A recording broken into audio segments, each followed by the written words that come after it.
Hi, this is Greg Thomas, and welcome to the Welsh-American Channel.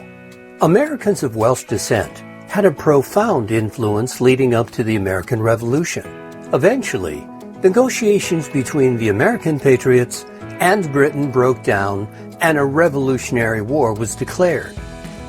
Once again, a number of Americans of Welsh descent stepped up to the plate to serve as outstanding leaders. Most were everyday Continental foot soldiers. Many became leading military leaders during the war. We have already created videos on Brigadier General Daniel Morgan and General John Cadwalader. We also have a video on the designer of the first 6 frigates of the United States, Joshua Humphreys.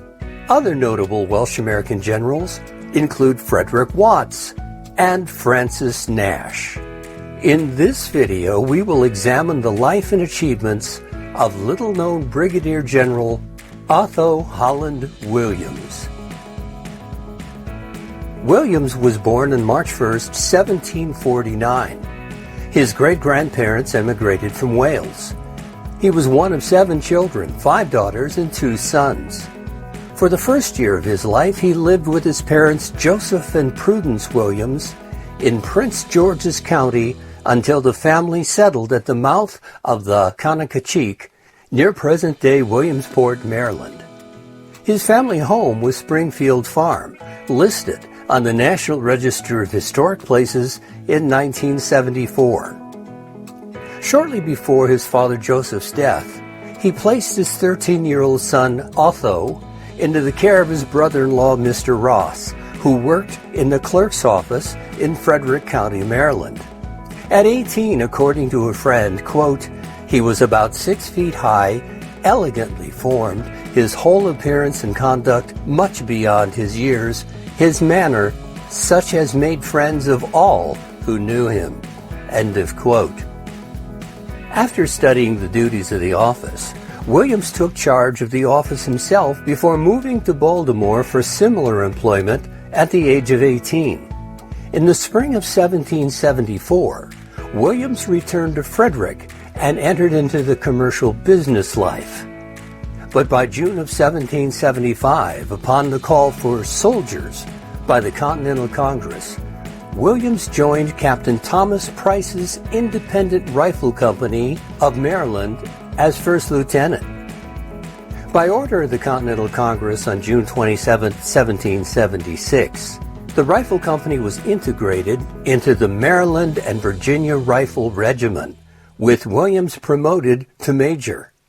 The regiment did not see much action until the Battle of Fort Washington. Williams' unit was posted in woods below Fort Washington on Manhattan.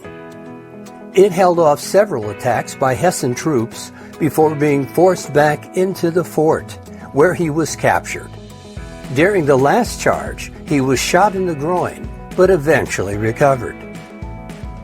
Williams was taken prisoner by the British and taken to Long Island, where due to his rank he was permitted to go at large on his parole. However, in a short period of time, he was accused of sending military information to George Washington, contrary to the terms of his parole. Williams was promptly arrested and confined to a 16-square-foot room without ventilation in the city's jail. He shared the room with noted patriot Ethan Allen. Due to Williams' maltreatment by his captors and malnourishment, his health was affected to the point where he never fully recovered from his imprisonment. After the surrender of General John Burgoyne as a result of the Battle of Saratoga, Williams was exchanged on January 16, 1778. During his imprisonment, Williams had been promoted to colonel and given command of the 6th Maryland Regiment of the Maryland Line. After joining Washington's army shortly before the Battle of Monmouth in New Jersey, he learned that the regiment was noted for its lack of discipline and was unable to stand with others in the line during battle. Soon, Williams took effective command.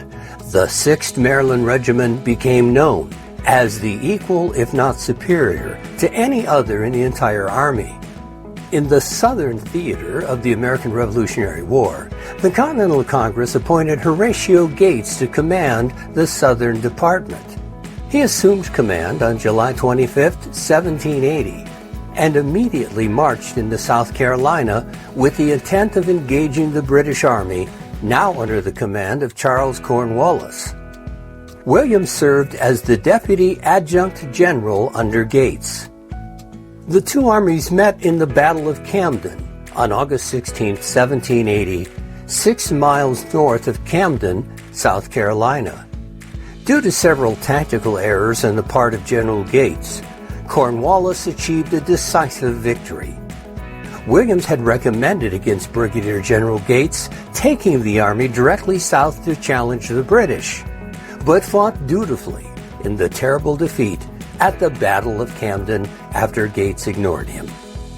Deserted by their commander and facing opposition on all sides, the Continental Army was forced to retreat during the battle. During this engagement, Williams had been stationed to the rear of the army and was unable to contribute until the very end. Unfortunately, American officer Major General Johann de Kalb was mortally wounded. Prior to his death, 3 days later, de Kalb paid a glowing tribute to the Maryland Regiment under Williams' command. Williams helped rebuild the army in North Carolina as Major General Nathaniel Greene took command.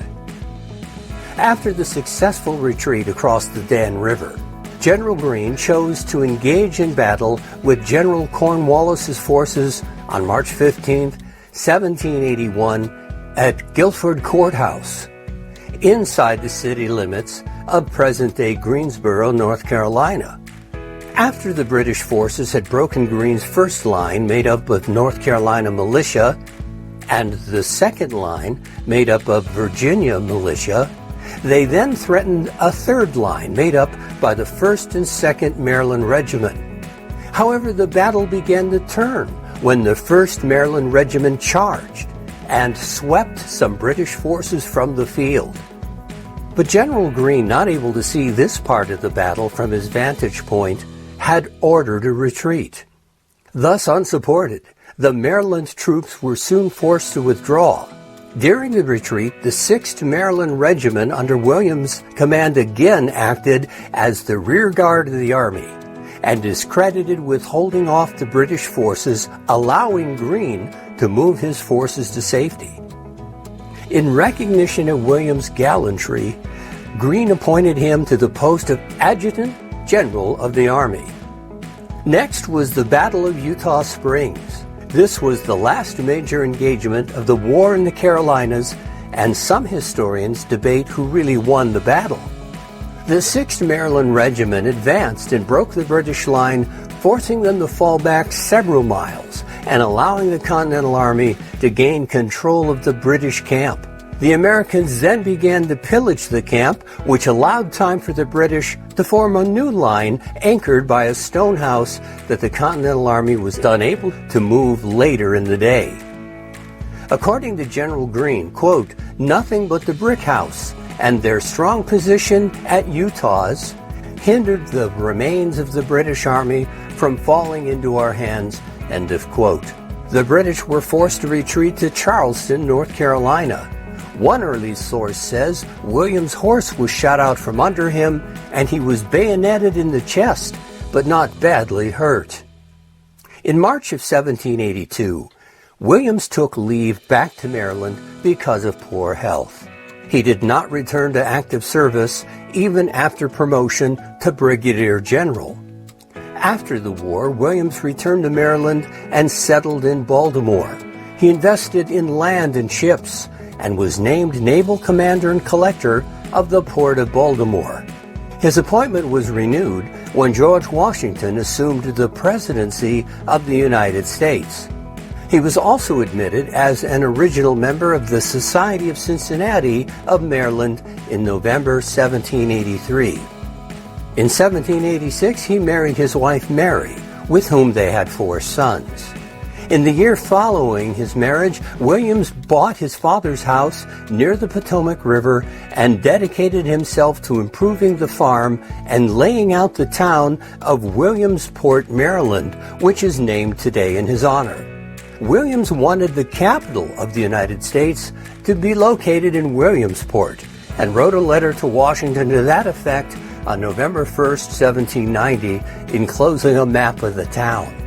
On December 21st, 1792, Williams accepted the Maryland State Legislature's invitation for him to serve as an Associate Justice for Baltimore County. But his health was deteriorating.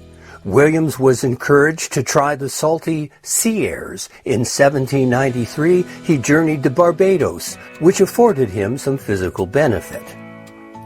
In 1794, desiring to return to the U.S., upon reaching Woodstock on his way to Sweet Springs, Virginia, Williams became too ill to travel. On Tuesday, July 15, 1794, at the age of 45, Otho, Holland Williams, died of tuberculosis.